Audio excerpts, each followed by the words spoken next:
Hello friends, જય શ્રી ગણેશ. બધાને સ્વાગત છે તમારું મારી ચેનલ ગુજરાતી કિચનમાં. તો આજે આપણે બનાવશું સાબુદાણા બટેટાની ચકરી, અને એ પણ એકદમ સહેલી રીતે. ના તો સાબુદાણાને પલાળવાના કે ના તો બટેટાના બાફવાના, એકદમ ઇઝી રીતે અને જરા પણ આપણી ચકરીમાં તેલ નહીં ચડે એ રીતે આપણે આજે ચકરી બનાવશું. અને આને તમે 11 ઉપવાસમાં પણ ખાઈ શકો છો. અને એકદમ પોચી, બાળકો માટે નાસ્તા માટે જો તમે વિચારતા હોય કે વડીલો માટે 11 ઉપવાસમાં શું બનાવવું એ વિચારતા હોય તો તમે આને ચોક્કસથી એકવાર ટ્રાય કરજો, કારણ કે એટલી બધી સોફ્ટ બને છે ને કે મોઢામાં મૂકતા ઓગળી જશે. અને તમે આને એકવાર બનાવી અને આખું વર્ષ સુધી સ્ટોર પણ કરી શકો છો. તો ચાલો બનાવવાનું શરૂ કરીએ. તો અહીંયા આ ચકરી બનાવવા માટે મેં 1/2 કપ જેટલા સાબુદાણા અને 2 આવી રીતે મીડિયમ સાઇઝના બટેટા લીધા છે. તો જો તમે જોઈ શકો છો આવી રીતે જે મીડિયમ સાઇઝના સાબુદાણા આવે છે તે મેં લીધા છે.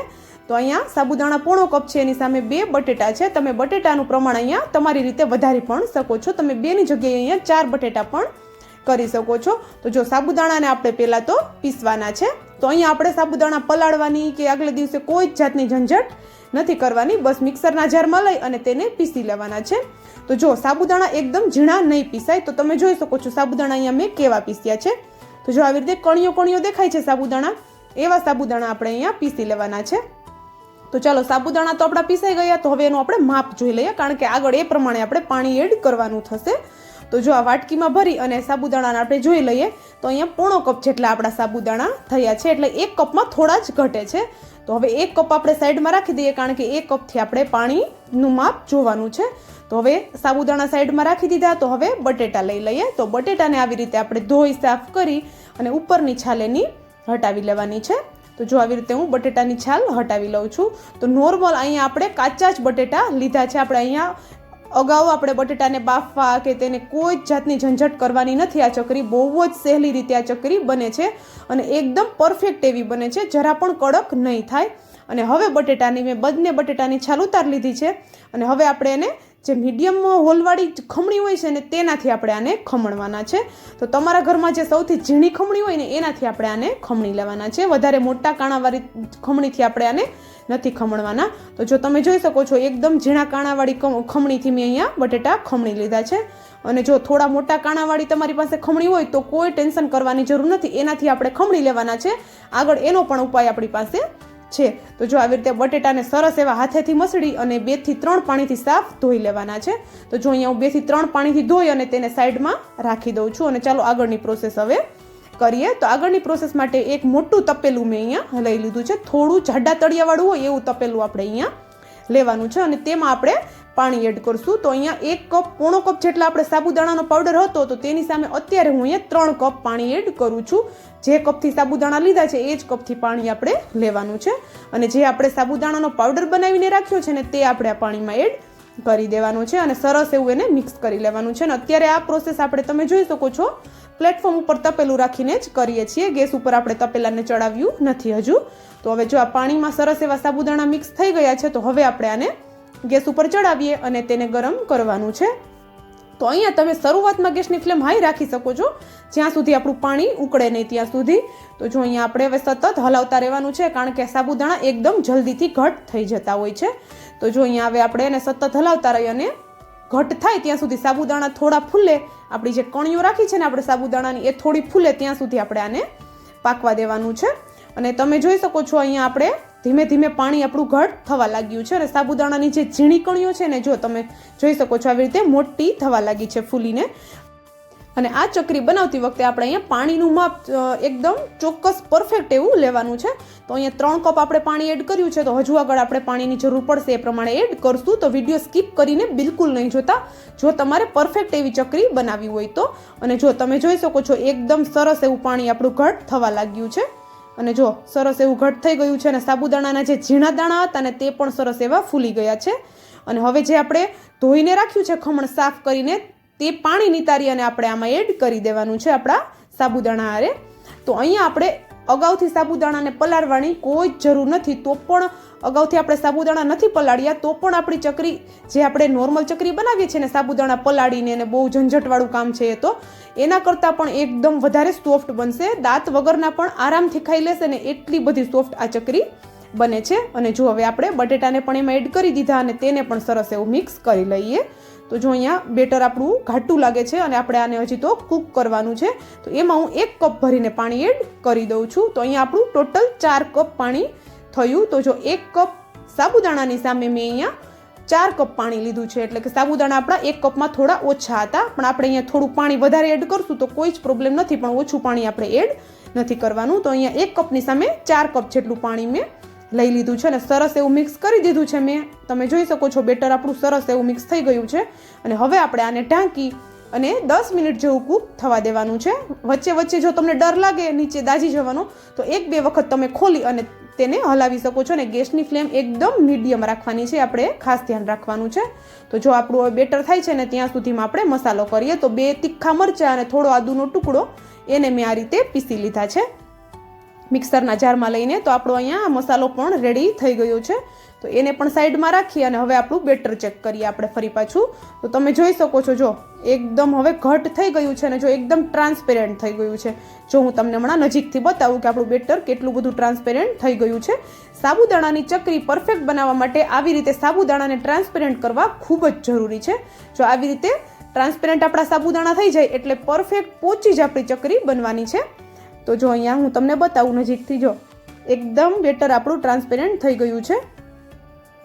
જે આપણું બટેટાનું ખમણ છે એના સિવાયના જે આપણું સાબુદાણાનું છે, જો જોઈ શકો છો તમે. તમને વિડીયોમાં દેખાય છે કે નહીં મને નથી ખબર, પણ જો આવી રીતે એકદમ સરસ એવું આપણું બેટર ટ્રાન્સપેરન્ટ થઈ ગયું છે.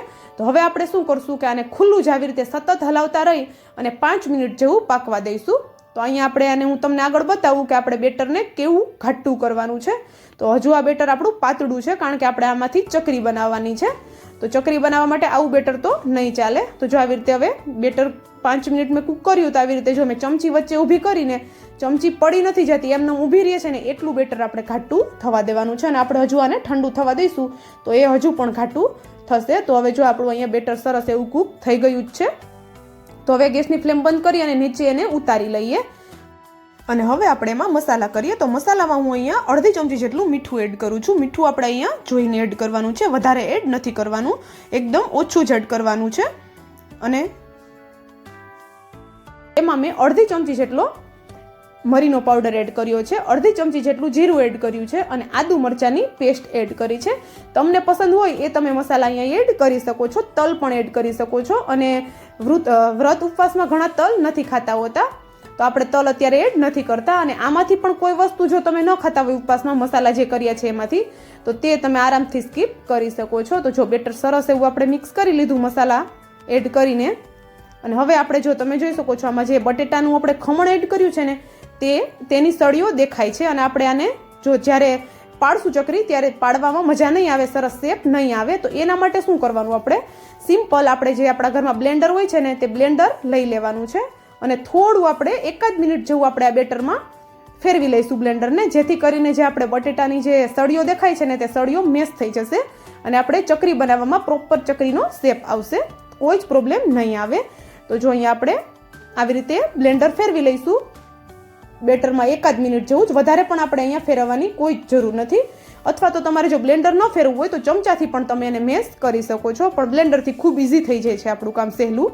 તો આપણે બ્લેન્ડર જ ફેરવી લીધું છે અને જોઈ શકો છો આટલું ઘાટું આપણું હવે બેટર થઈ ગયું છે ઠંડુ થયા પછી. અને બેટર મેં એકદમ ઠંડુ કરી લીધું છે. તો હવે ગમે આવી રીતે આપણા ઘરમાં પોલિથીન હોય છે તે આપણે લઈ લેવાની છે.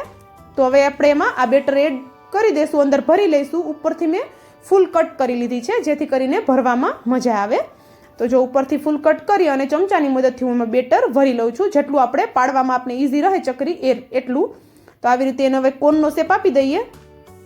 તો જો મેં આવી રીતે કોનનો શેપ આપી દીધો છે. અને હવે આપણે જે ખૂણો છે ને તેને એકદમ થોડો જ પહેલાં કટ કરશું. તો જો અહીંયા હું એક્સ્ટ્રા જે કાગળ છે ને એને પહેલાં કટ કરી લઉં છું જેથી કરીને ચકરી પાડવામાં મજા આવે.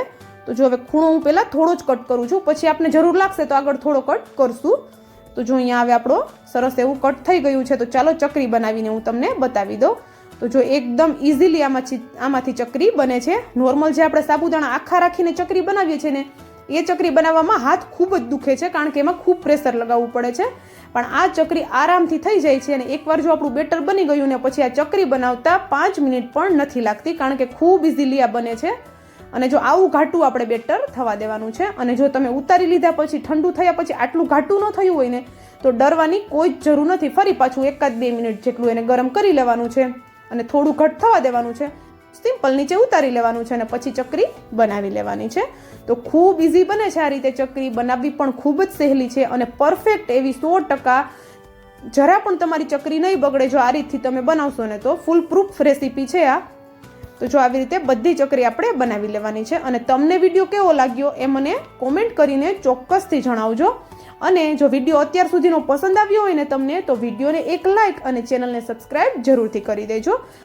અને બાજુમાં આપેલા બેલને પણ પ્રેસ કરી દેજો, જેથી કરીને આવી જ નવી નવી રેસીપીની નોટિફિકેશન તમારા સુધી પહેલાં આવે. તો મેં તમને તપેલું એટલા માટે બતાવ્યું કે જો તમે જોઈ શકો છો તપેલાની નીચે જરા પણ દાજ નહોતી પડી. આપણે આ બેટર આખું પાકી ગયું ત્યાં સુધીમાં. તો જો ચકરી પણ હું તમને બતાવી દઉં અહીંયા. તો જો આપણે હવે આ સુકાયેલી ચકરી પણ જોઈ લ્યો તમે કે જો આપણે જ્યારે બનાવી ત્યારે થોડી જાડી લાગતી હતી, પણ સુકાયા પછી આવી રીતે તે એકદમ પતલી થઈ જાય છે. તો જો એક પણ ચકરી તૂટી નથી. જે શેપમાં આપણે એને બનાવી હતી ને એ જ શેપમાં એ રહે છે. જરા પણ તૂટશે નહીં કે નહીં ચોટે. તો આવી રીતે પોલિથીનમાં બનાવવાની છે, જેથી કરીને ચકરી એની જ રીતે નીકળી જાય. તો જો આવી રીતે ચકરી એકદમ હજી આપણી નથી સુકાણી, નીચેની સાઈડ વચ્ચે વચ્ચે ભીની છે જો. તો એને આપણે એકવાર પલટાવી લઈશું. તો અત્યારે મેં આને ફેન નીચે જ સુકાવી છે, મેં આને તડકે હજી નથી મૂકી. તો જો તમારી ઘરે તડકો ન આવતો હોય ને તો પણ કોઈ જ પ્રોબ્લેમ નથી, ઘરમાં જ આ સુકાઈ જાય છે આરામથી. અને તડકો આવતો હોય તો એકદમ જલ્દીથી સુકાઈ જશે. તો જો આવી રીતે હવે બધી ચકરી આપણી સરસ એવી સુકાઈ ગઈ છે. તો આપણે એને હવે તળશું. હું તમને તળીને પણ અહીંયા બતાવીશ. તો જો અહીંયા આપણે તળવા માટે તેલ ગરમ થવા માટે મૂકી દીધું છે. અને તેલ આપણે એકદમ સરસ એવું ગરમ કરવાનું છે અને પછી જ આપણે ચકરી એડ કરવાની છે. તો જો ચકરી આપણે એડ કરશું ને તરત જ ચકરી આપણી એકદમ સરસ એવી ફૂલી જાય છે. તો એકદમ સોફ્ટ, મોઢામાં મૂકતા ઓગળી જાય ને એવી આપણી અહીંયા ચકરી બને છે. એ પણ કોઈ પણ જાતની ઝંઝટ વગર. તમારે આગલે દિવસે કોઈ જાતની અગાઉ તૈયારી કરવાની જ નહીં રહે. આગલે દિવસે સાબુદાણા પલાળવા કે પછી બટેટા બાફવા કે ઝાઝા વાસણો બગાડવા કે કોઈ જ જરૂર નથી. અહીંયા બસ થોડા જ વાસણ બગડશે તમારા અને થોડી જ મહેનત અને એકદમ પરફેક્ટ એવી ચકરી બનીને રેડી થાય છે. તો જો આપણી અહીંયા ચકરી પણ હવે મેં તમને તળીને બતાવી દીધી અને આગળ મેં વિડીયોમાં તમને ચકરીને તોડીને પણ બતાવી કે જો કેટલી બધી ક્રિસ્પી બને છે અને એકદમ પોચી. દાંત વગરના માણસો પણ આરામથી ખાઈ લેશે. અને સાથે આ ચકરી જરા પણ તેલ નથી પીતી. તો મેં તમને આગળ હાથમાં બતાવ્યું ને કે વિડીયોમાં આગળ કે જો ચકરી તોડી અને પછી હાથ બતાવ્યો તો હાથમાં જરા પણ તેલ નહોતું. તો વધારે તેલ પણ આ ચકરી નથી પીતી. તો એકદમ ઇઝી, એકદમ પરફેક્ટ એવી રેસીપી છે આ ચકરીની. તો ચોક્કસથી તમે પણ આ ચકરી ટ્રાય કરજો. તો ચાલો આપણી ચકરી અહીંયા બનીને એકદમ રેડી થઈ ગઈ છે અને આખું વર્ષ સ્ટોર પણ તમે આને કરી શકો છો. તો તમે પણ આ ચકરી એકવાર ચોક્કસથી ટ્રાય કરજો. અને જો આ ચકરી આપણી સુકાણી ત્યારે આવડી હતી અને તળ્યા પછી આવડી થઈ. તો જસ્ટ એની સાઇઝથી ડબલ થઈ ગઈ છે આપણી ચકરી. ડબલ નહીં પણ ત્રબલ પણ તમે કહી શકો. તો ચાલો ચકરી બની